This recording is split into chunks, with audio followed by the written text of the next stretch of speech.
இந்த ஆட்சியை தான் குறை சொல்லி மூட்டை விட்டு வெளியே வர மாட்டேங்கிறாங்க.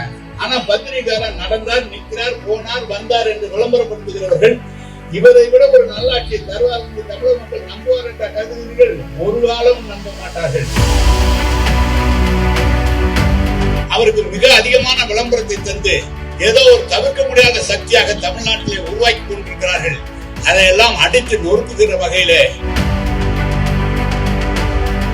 திமுக மாதிரி தேர்தல்களை பார்க்கறதுக்கு இந்த இந்தியாவில் வேற எந்த கட்சியிலும் இல்லை என்று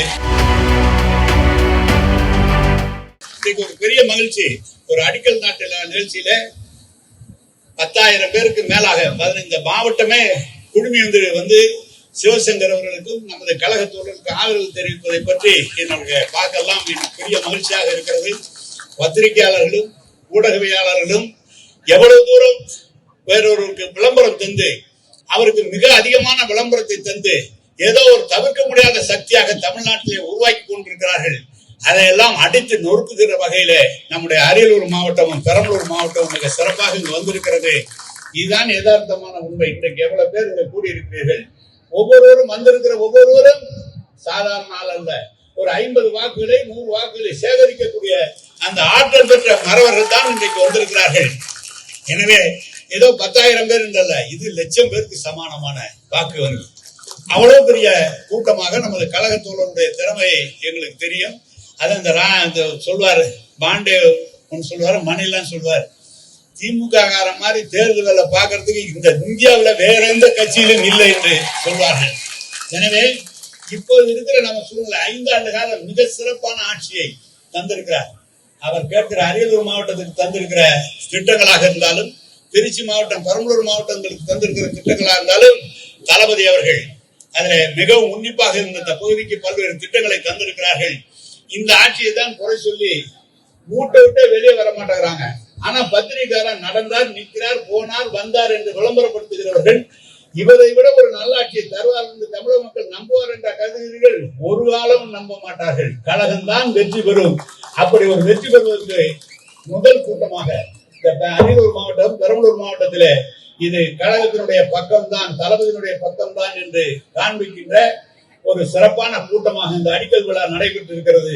தம்பி வருகிற போது சொன்னேன், கடந்த ஆண்டு துணை முதலமைச்சர் வந்தார், அலுவலகத்தை திறந்து வைத்து கலைஞர் சிலையை திறந்து வைத்தார் என்று சொன்னார். அலுவலகத்திலே ஒரு சிலை, கலைஞருடைய சிலை வைக்க வேண்டும் என்று சொன்னேன். அவர் சொன்னார், ஏற்கனவே ஆர்டர் கொடுத்துட்டேன் அப்படின்னு சொன்னார். இதுல கலைஞர் சிலையும் இந்த கட்டிடத்தில் வைக்கிறோம் என்று. அந்த கலைஞர் சிலை முழுமையாக நானே செய்து உங்களுக்கு தந்து விடுகிறேன்.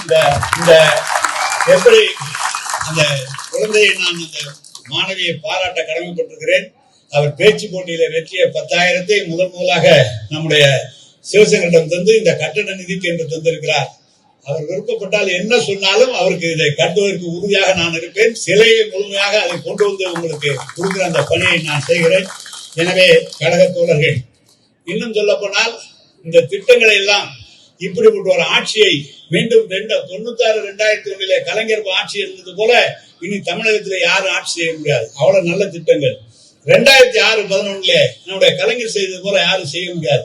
அதே போல இன்றைக்கு நம்முடைய முதலமைச்சர் இந்த 2021-26 வரை நடக்கிற இந்த திட்டங்களை செய்திருக்கிற எவ்வளவு சிரமங்கள். ஒன்றிய அரசு நம்மை எந்த நடக்க விடாமல் செய்கிற ஒன்றிய அரசு எந்த திட்டத்திற்கும் பணம் ஒதுக்காத நேரத்திலும் எந்த திட்டத்தை நிறுத்தாமல் தொடர்ந்து சிறந்த முறையில் ஆட்சி செய்கிற தளபதியினுடைய கரத்தை பலப்படுத்துவோம். அனைவரும் ஒன்றிணைந்து செயல்படுவோம். மீண்டும் தமிழ்நாட்டில் திராவிட முன்னேற்ற கழக ஆட்சியை தளபதி அவர்களை முதலமைச்சராக உருவாக்குவோம் என்று சொல்லி விடைபெறுகிறேன். வணக்கம், நன்றி. செய்திகளை உடனுக்குடன் தெரிந்து கொள்ள கீழ்கண்ட கேபிள் மற்றும் டிடிஎச் நெட்வொர்க்குகளில் எம்நாடு செய்தி தொலைக்காட்சியை காணுங்கள். பாதகம் செய்பவரை கண்டால் நாம் பயம் கொள்ளலாகாது பாப்பா. மோதி மிதித்து விடு பாப்பா, அவர் முகத்தில் உமிழ்ந்து விடு பாப்பா. அண்மை செய்திகளை உடனுக்குடன் தெரிந்து கொள்ள இணைந்திருங்கள் எம்நாடு தொலைக்காட்சியுடன்.